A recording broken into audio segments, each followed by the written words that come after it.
Hey guys, if you're new here and you like what I'm putting out, don't forget to hit that big red subscribe button and turn on all notifications so you never miss an upload.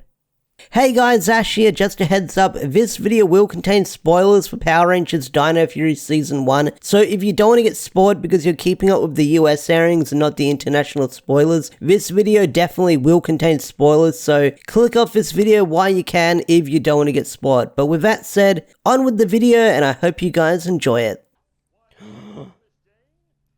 It's Campbell!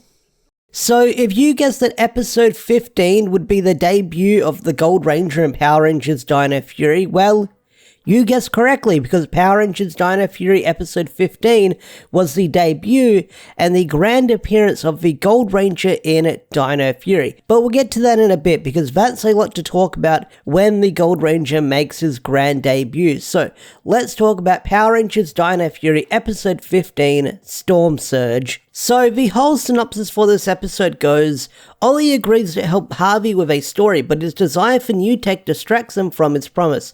The villains exploit his obsession and Ollie learns a lesson about priorities. So, the whole lesson that Ollie learns in this episode, great lesson to teach the kids. I really enjoyed the morals in this episode with priorities and stuff like that. I really like that lesson that Ollie learns in the episode by putting certain things, don't put certain silly things like tech and the new Game Boy before your friends if you want to get them. Like, if you keep a promise to a friend, keep that promise and make sure you fulfill it.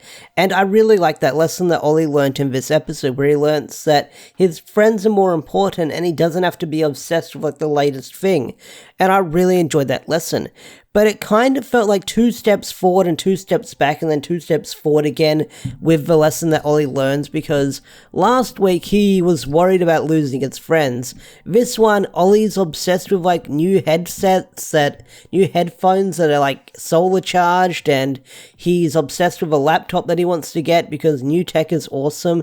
So Ollie did get some character development, but at the start of the episode, like I said, it felt 2 steps forward and 2 steps back. But I enjoyed Kai's performance as Ollie in this episode and the lesson that that character learned. So what's the plot of this episode? Well, the plot of this episode is there's this storm going out at sea, and it connects to the previous episode where the Ninja Nexus prism went into the ocean and was trying to find something. Lo and behold, that episode came into play and it had some actual payoff, because it was the reveal of the Gold Ranger, what they were trying to find down there. So I love it when episodes have payoff like this, but we're going to talk about one of the highlights of this episode, that is not only the Gold Ranger's debut, but it is the character Mr. Wiz. And if you didn't know, Mr. Wiz was played by Campbell Cooley, the voice of Slifer, which was really cool. I liked that little moment they did for the show, because Slifer can turn into people.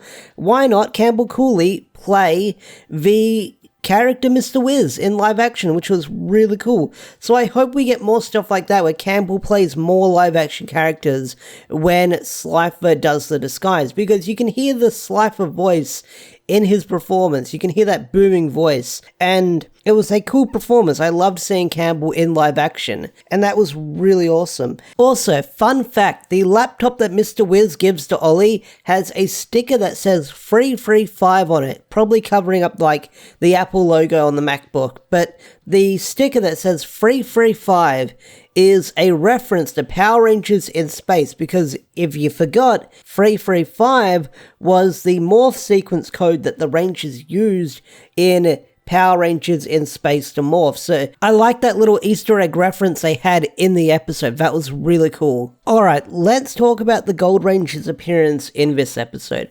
First up, I want to say, like I said earlier in the review, I like how the Ninja Nexus Prism storyline from episode 8 came into play for this episode.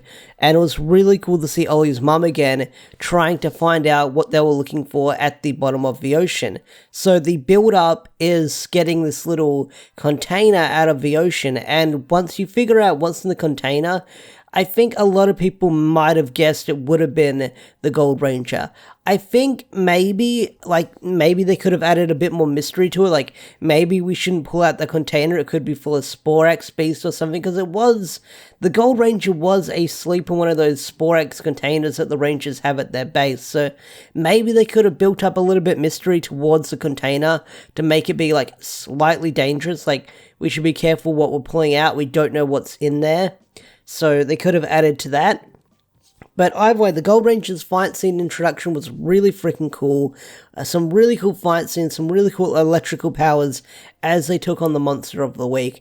Now, the Monster of the Week for this week's episode, kind of underwhelming, kind of a bit boring, I will say. They did have some really cool powers, like water shields and stuff like that, and able to teleport, but once we found out that the Gold Ranger was appearing in this episode, you're just waiting for the Gold Ranger to show up and do his thing.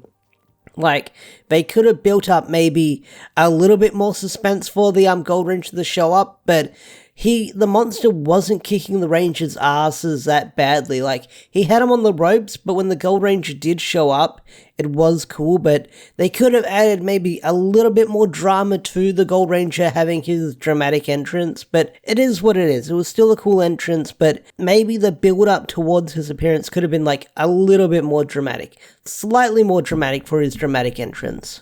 Speaking of drama, the look on Zayto's face when he sees the Gold Ranger after demorphing is like he saw a ghost, and I loved Russell's performance as he was in awe at seeing the Gold Ranger, because everyone's all happy when they demorph and they're like, oh boy, a new Ranger, this is really cool, and they all run towards him, and Zayto's just standing back there with like his mouth's gawking open, he's lost for words, like, Ion says, hey Zayto, and Zayto doesn't say anything, he's like, and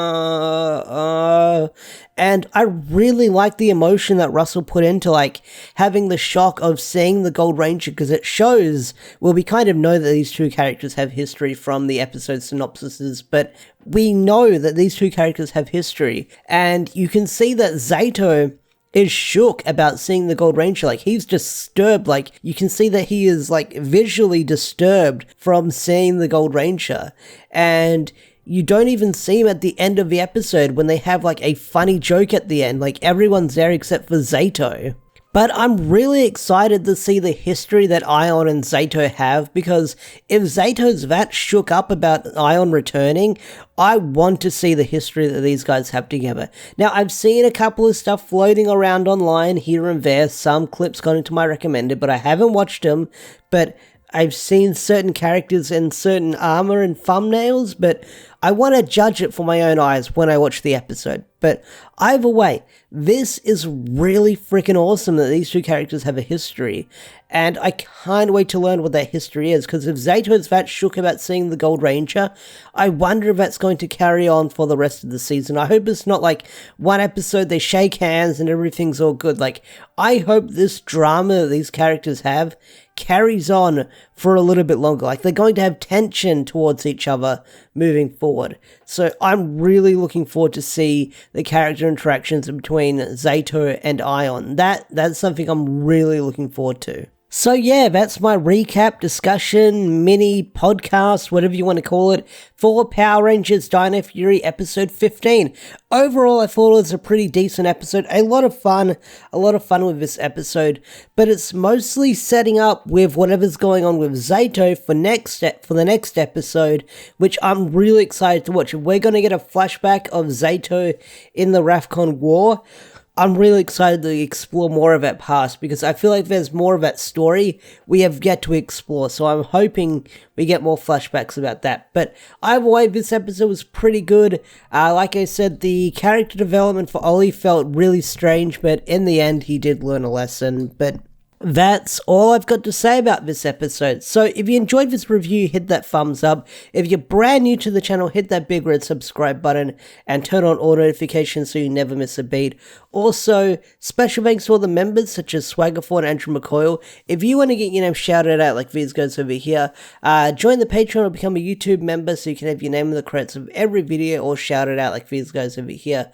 Your support is greatly appreciated and it helps keep the lights on here. With that said, I'm out of here, and I'll see you guys in the next video. Peace out, take care, bye!